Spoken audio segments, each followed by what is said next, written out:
প্রথমে এটা চেক করে নি। আম্মু দাঁড়াও, এর ভিতর বিষ আছে। লামিয়া তুমি কিভাবে জানলে এর ভিতরে বিষ আছে? আম্মু তুমি যখন এটা গুলাচ্ছিলে তখন আমি দেখি রং বদলাচ্ছে। লামিয়া এটা কিভাবে হতে পারে? এর ভিতর বিষ কোথা থেকে আসলো? এখনই জানা যাবে এর ভিতর বিষ কোথা থেকে আর কিভাবে আসলো। দাঁড়াও, সরো, তুমি আমার পর মিথ্যা অপবাদ দিচ্ছ। আমি মিথ্যা বলছি না, তুমি মিথ্যা বলছো। তোমরা দুজন থামো, আমি এই স্যুপটা খেয়ে তোমাদের দুজনের সন্দেহ দূর করে দিচ্ছি। ঠিক আছে, যদি সত্যি এর ভিতর বিষ থাকে তাহলে আমার অবস্থা তো খারাপ হয়ে যাবে। তাড়াতাড়ি এর ভিতর ঢেলে দিই। চলো বাচ্চারা, এবার আমি স্যুপটা খাচ্ছি। আম্মু দাঁড়াও, আম্মু খেও না তুমি এটা। দেখছো আমি খেয়েছি, আমার কিচ্ছু হয়নি। আরে আমার পেটে ব্যথা করছে কেন? আম্মু তুমি ঠিক আছো তো?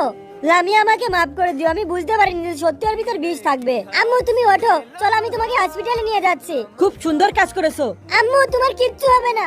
দেখো রানী, আমার মায়ের কিছু হলে আমি তোমাকে কখনো মাফ করতে পারবো না। আম্মু তুমি তোমার চোখ খুলে রাখো, তোমার কিচ্ছু হবে না।